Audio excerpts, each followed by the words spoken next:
Hi, I'm Jack, and I am going to give you guys a ranking of all of the Matrix movies, including the Animatrix. So, before I get started, don't forget to follow me on social media. My username is down below at the bottom of the screen and in the description below, so don't forget to do that while you're at it. And I will be bringing up some spoilers here and there about what I think of each of these movies. So if you haven't seen them yet, go watch them and then come back here once you're done with that.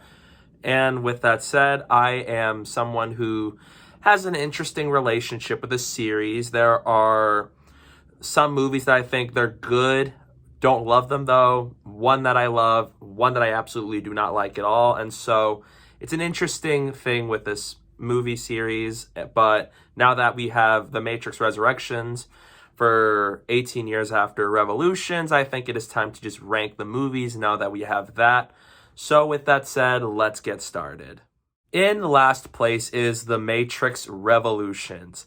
This is a movie that frustrated me on so many levels. It is one of the most disappointing movies I've ever seen. When I first watched these movies, I was really excited to see how was this trilogy going to wrap up, and I was let down when I saw it. I thought it did a lot of these characters dirty. I disliked how they handled Morpheus, Trinity.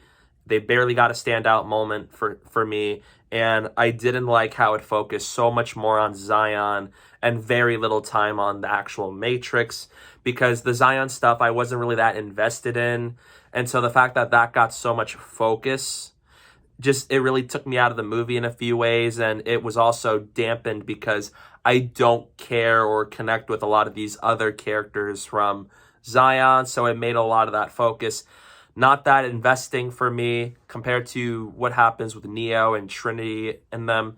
And it just, a lot of these things that happen in this movie, I think, should have been so big. Like Neo deciding to team up with the machines to stop Agent Smith. That should have been a big thing. But I got no surprise. I got no excitement from it because never once has the movie or the series ever built up to something like that, because the movies were always meant to have the machines as the villain, because that's what the first movie made out, only for them to just change it to Agent Smith all of a sudden. And it was like, you just changed your series villain. And so it made a lot of that stuff just don't work. It kind of taints the first movie in a few ways for me. And it even makes what I liked about even Reloaded a little bit worse. On the positive side, I do think the Battle of Zion is pretty cool to watch, and I do think the visuals at best are pretty decent, and it also has a great score by Don Davis, and the final battle between Neo and Smith I think is awesome. It's easily the best thing to come out of this movie, and for me, it's not saying much because I was absolutely disappointed with Matrix Revolutions.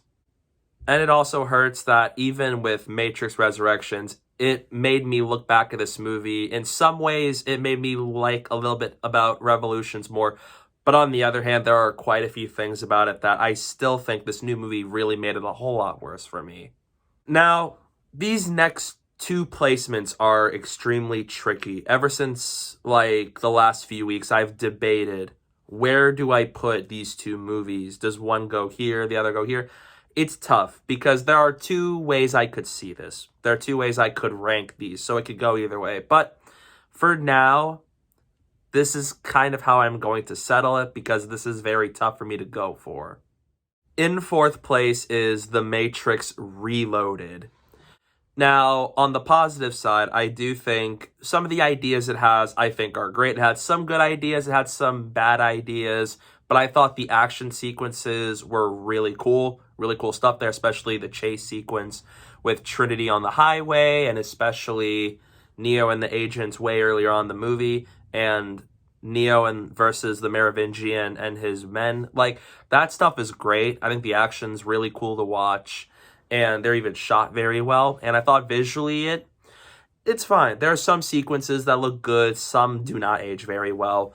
And I thought as a follow-up to the first movie, it does a solid job for the most part. It does things that I think, okay, that's some good follow-up for The Matrix in a few ways.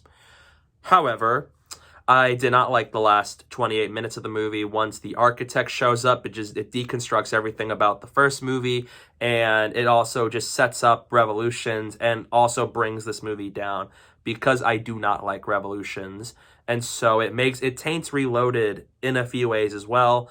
And there's a plot convenience with how Neo's able to use his powers in the real world, and all of that didn't make sense to me. And there's a little too much going on. They introduce a lot more new characters in this movie. Some of them are cool, like Niobe and Link, I think, are cool.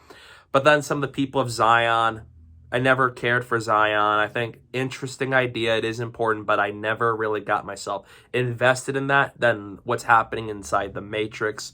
So there's that too. And not really a problem, but more of a nitpick is, as cool as a fight like Neo versus all the Agent Smiths are, I do not think it holds up very well visually. It just does not look like something that would hold up very well to this day. And a lot of the sound effects and the visuals, how the faces look, are not very convincing. And yeah, in the end, I just think Reloaded had some good ideas. It's very ambitious. It tries to go for it, which I appreciate. It is definitely a watchable movie. But as a sequel to the first movie, it disappoints in a few areas. Coming up in third place is The Matrix Resurrections. When I heard back in 2017 that they were going to make a fourth Matrix movie, I was very skeptical of that idea because I did not like the third movie, and it already had a conclusive ending in a way that left me like, what would they do to justify its existence? And it is safe to say that I did not love this movie, but I do think it is a much better movie as a whole than Matrix Revolutions. I liked the focus on Neo and Trinity. I think that is something I really enjoyed from that trilogy. I love Keanu Reeves and Carrie-Anne Moss together, and their dynamic is great. And so I like the big focus on that relationship in this movie. And I can tell with Lana Wachowski that she wanted to tell this story after the death of her parents. And I do think when it focuses on the romance, that stuff is really strong. And I thought the acting is great. Really enjoyed Jessica Henwick as Bugs. And Yaya is great as this new Morpheus. And I just really enjoyed Neil Patrick Harris as the analyst. I thought all the actors were great. And I do think the colors are good looking. There's a lot of red and blue. And some of you might be wondering what happened to the green tint, but it made sense following how the third movie ended. And it's a much more smaller scale movie than Reloaded and Revolutions, which I like because one of my problems with those two movies were that it tried to take what happened in the first movie and tries to go big and better and more grand in scale. And I think that hurts those movies, but I do like that this one was much more smaller than that, which I do appreciate. And I do think that there are some nice visuals here and there with these sequences, and I thought that I like how it ended. I thought it had a nice epilogue with Neo and Trinity. So if this was where they're going to end the series, I would be okay with it. If they want to make more, I'll sure be interested, because I think that having Neo and Trinity resurrected as the title and seeing them both like go out and think about remaking the Matrix, I think is a nice ending. Much better than how Revolutions ended things. However, I had quite a lot of problems with this movie that prevent me from loving this movie. And the first things first is the action in this movie is very lackluster. And it pains me to say this because one of the things I loved about the first three movies were the action sequences were so great.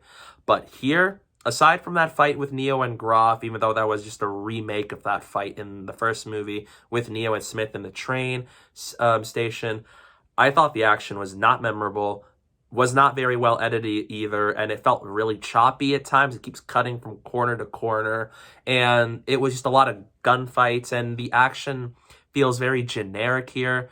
And I was hoping for something really exciting because this is the first Matrix movie in 18 years, and didn't capitalize on it. And I also felt like a big missed opportunity was them not capitalizing on the martial arts that Keanu Reeves is capable of doing. Like, this was one of the things that made me feel like Reloaded is a better movie in a way because the action is far better. It's shot better. It looks better. And there's a lot more action and style to it than this movie.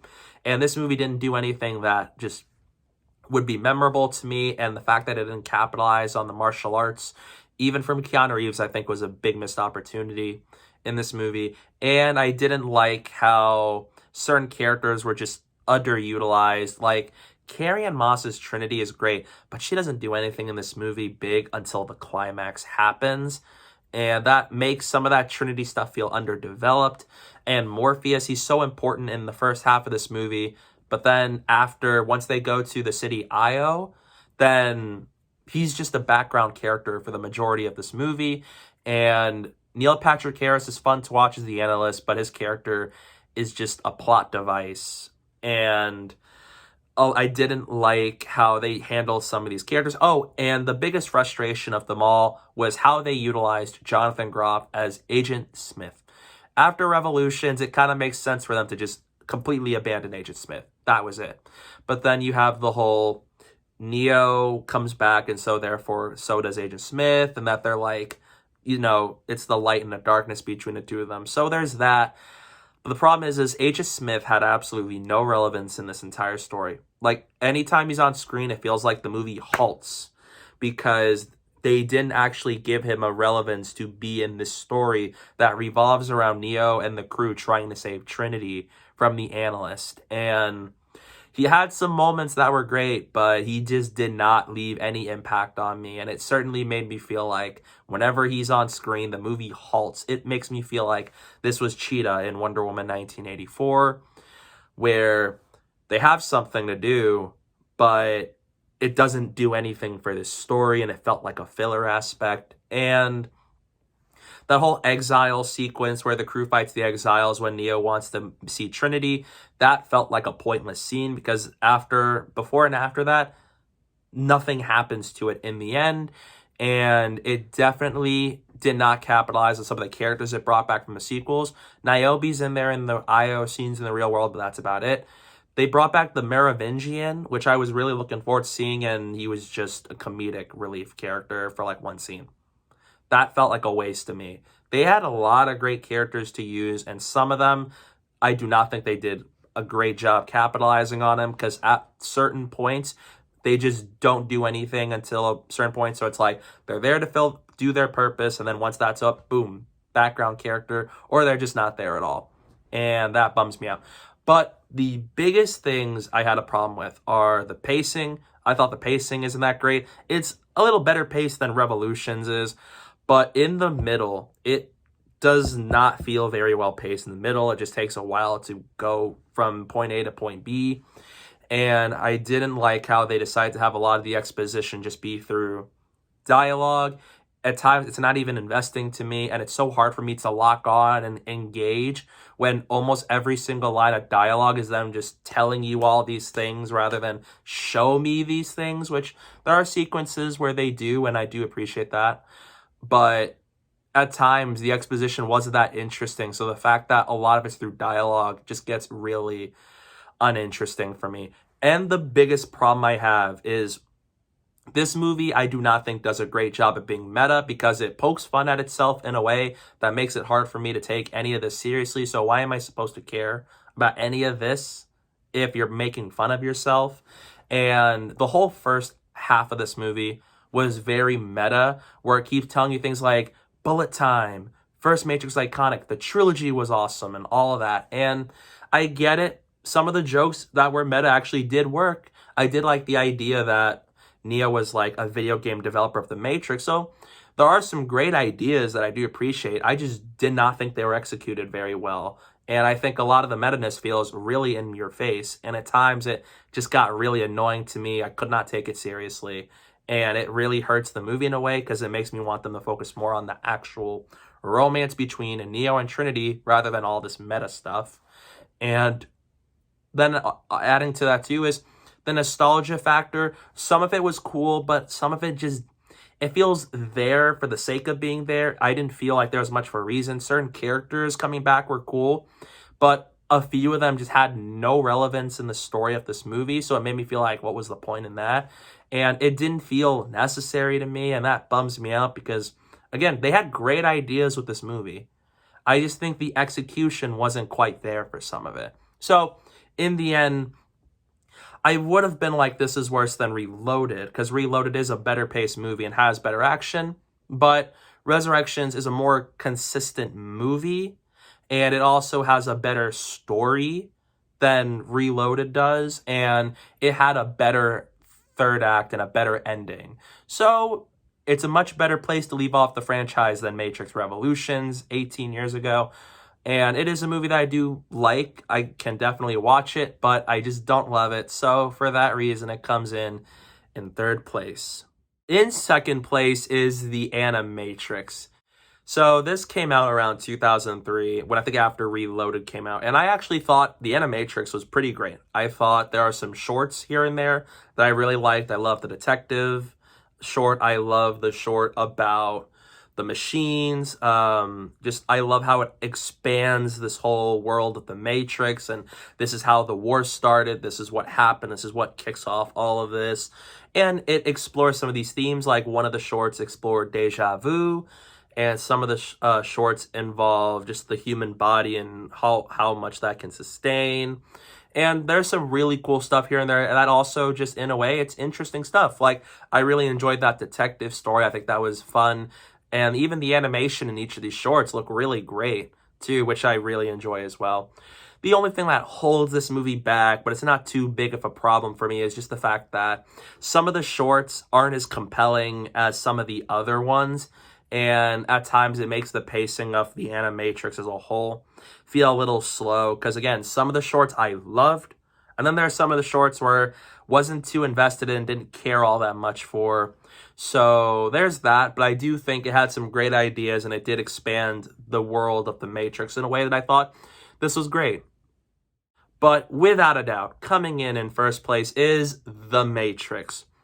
This is one of my favorite movies of all time. I remembered watching this and I was blown away by it. I love how it just tackles with reality, what's real, what's not real, and I just love these characters. Loved Neo and Morpheus and Trinity. And compared to all of the other installments in this franchise, this feels the most contained and kind of the most standalone in a few ways.